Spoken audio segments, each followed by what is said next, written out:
Chapter 11, Business Model and Plan. Well, it's really get down to it. A little over 2 weeks, you will submit your rough drafts for your business models. And the more revisions you make now based on my feedback, the better those rough drafts will be. And the better those rough drafts will be, the more I'll be able to look at them and say, hey, tweak this, tweak that, and you've got an A. If the rough draft is more rough than it is draft, I won't be able to give you that kind of specific feedback that will allow you to get an outstanding grade on the final business plan. So now's the time. Start putting together a workable rough draft. This week we're working on the financial analysis, and that's a key part of the business model, of your business plan. You've really got to quit being, hey, here's my idea. Here's why we're so happy. Here's what's going to work. This is why it's important.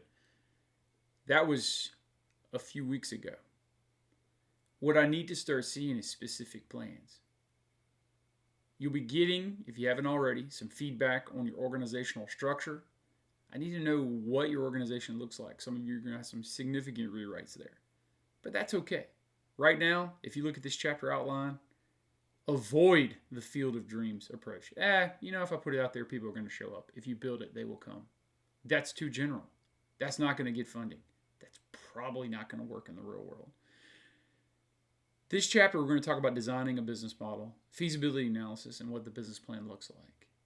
I'm actually going to jump straight down to the feasibility analysis because I'm counting on you doing the reading about why it's terrible just to assume things are going to work and not be specific. We've covered that so far in this class.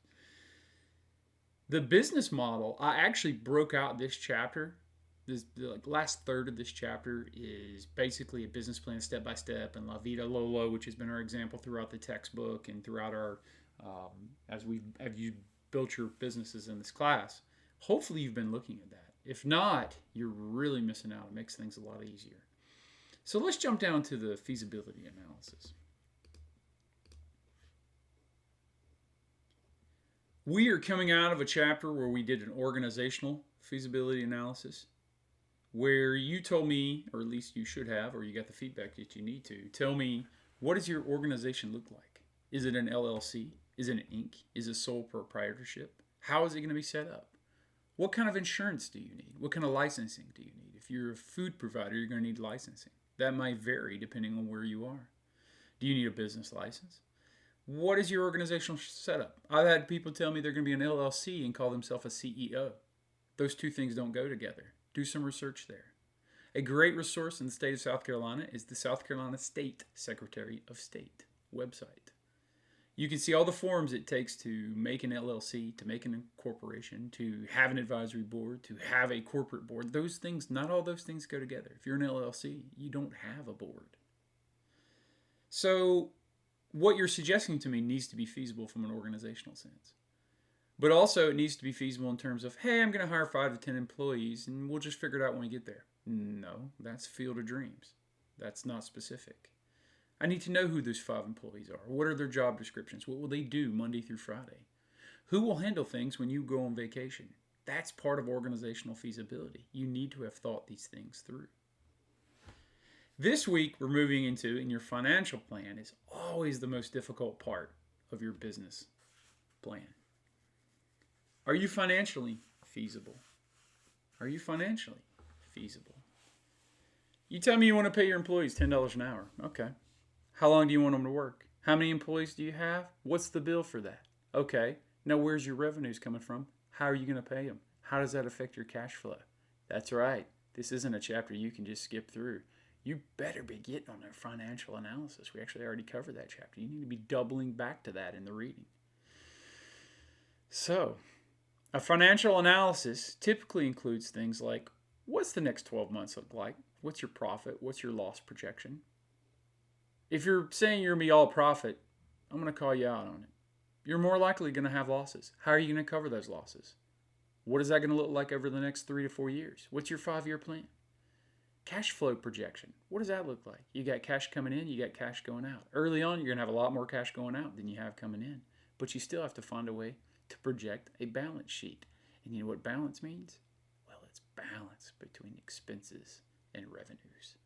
What's your break-even calculation? We covered that in the financial chapter as well. I expect to see it in your business plan.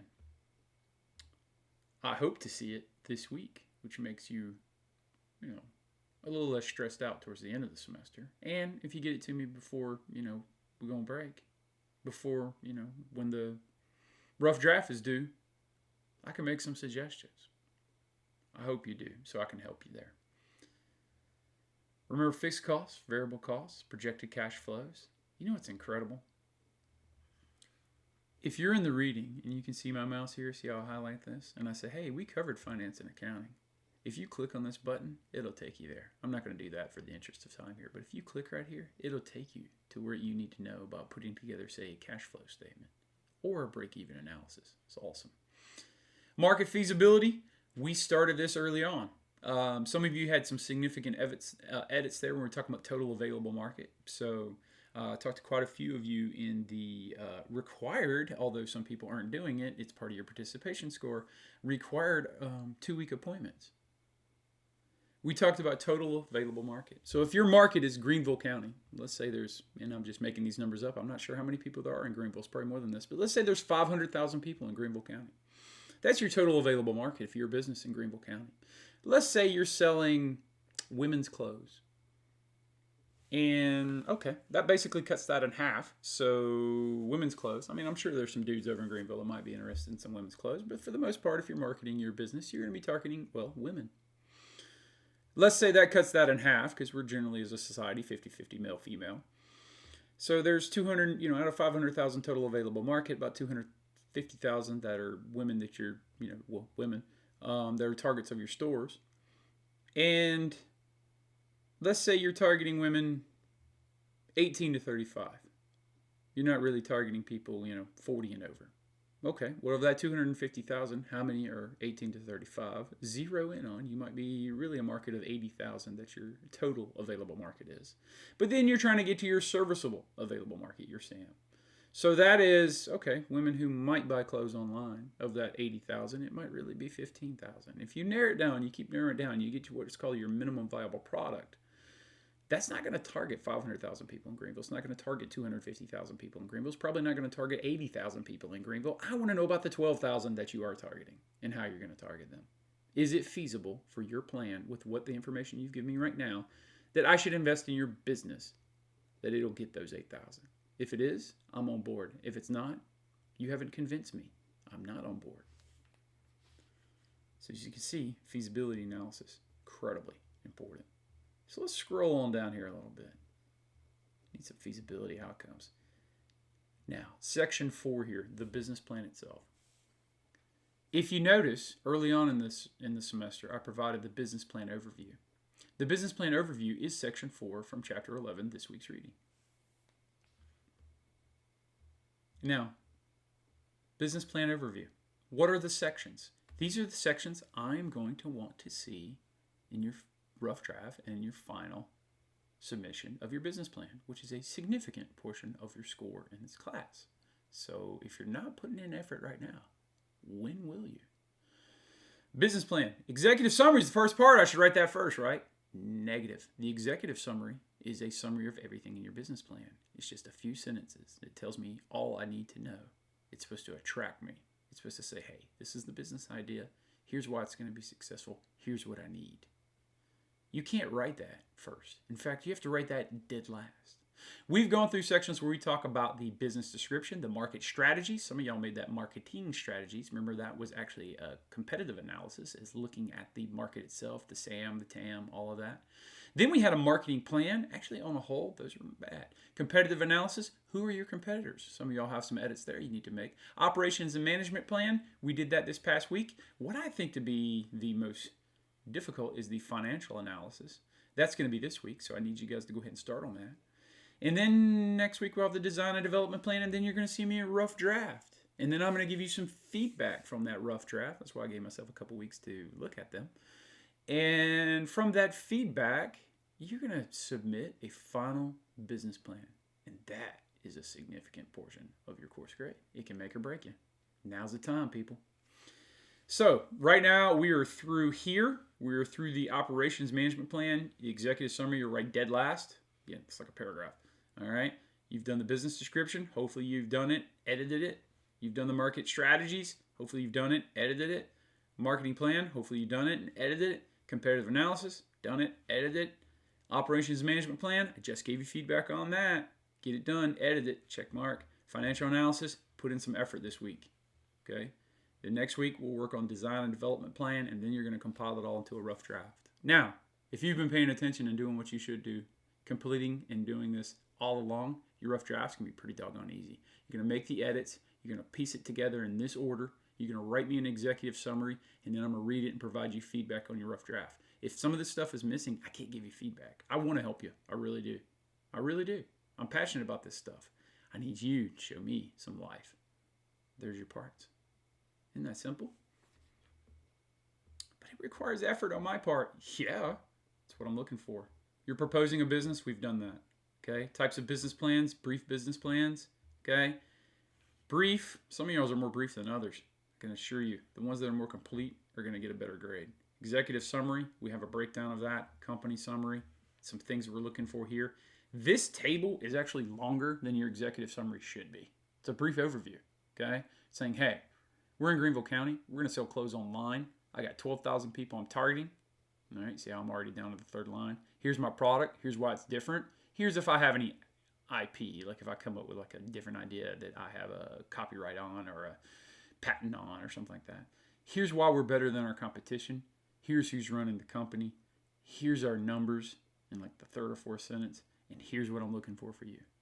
All right, you're a bank and I need $100,000. You're an investor and I need this. It's really pretty straightforward. Believe it or not, 3-4 sentences, you have a great executive summary. And we're yet to write that. Full business plan, executive summary. All right, so the full business plan has the executive summary. We have a breakdown here. If you've noticed in the instructions each week when I'm saying, hey, you know what? I need an executive summary. I'm going to send you this. All right. In fact, the only thing you add for the rough draft that you haven't already done is your executive summary. Here's the example from La Vida Lola. They show you what's going on. This is way too long for an executive summary. It needs to be broken down into a few sentences. If you recall, our very first assignment on our business plan was the business description. This was the instructions. Here's the example. If you recall, industry analysis, market strategies, industry analysis. Y'all called it marketing strategies. That was the next week. Here's the instructions. Here's the example. You're like, wait, what? We have reading? Wait, what? This would have been a lot easier. Yeah, hi, welcome to the class. My name is Dr. Keisler. Competitive analysis, this was your instructions. Here's the example. Some of y'all did a great job with that one. Some of y'all not so much. Operations management plan, here are the instructions. Here's the example. This is straight out of the instructions, the business plan overview that I provided like the second week of class. Go back and look in the reading, it's there. Marketing plan, you're like, wait a minute, didn't we do that last week? No, marketing plan was that next week. There you go, here's the instructions, here's the example. See what I'm doing here? It's almost like I had a plan. I just need y'all to give me some effort. Look at these, Financial plan, guess what? Here's the instructions. This is exactly what I sent you in the weekly overview. Email and announcement. Here's the example. See, I gave y'all some feedback on the operations. Some of y'all need insurance. Subscriptions, you're like a gym, okay? You sell a magazine, you might not have subscriptions, but what are your expenses? What are your incomes? That's Hugh Jackman. How about that? What's up, Hugh? There was the example, and then that's the end of the chapter. How about that? All right, let's scroll back up. Scroll. They see me scrolling. They're hating, patrolling, trying to catch me riding dirty. I'm not trying to fool you. I just want to see some effort on your end. If you're still giving me a book report on why your idea is so good, you're just doing this part over and over and over and over again. And the thing is, I don't care. You've already done that part. What I'm looking for here, as I'm scrolling, is a complete business plan. Business description, check. Market strategies, industry analysis, check. Marketing plan, check. Competitive analysis, check. Operation management plan last week, check. Financial analysis this week. Soon to be check. Design and development plan. Next week, check. Then rough draft. You have to add the executive summary for that. I give you feedback, and man, we are riding a gravy train with biscuit wheels towards the end of the semester. Okay? That's what I'm looking for. Thank you for listening to this quasi-lecture / podcast on what you should and can be doing better. Appreciate you.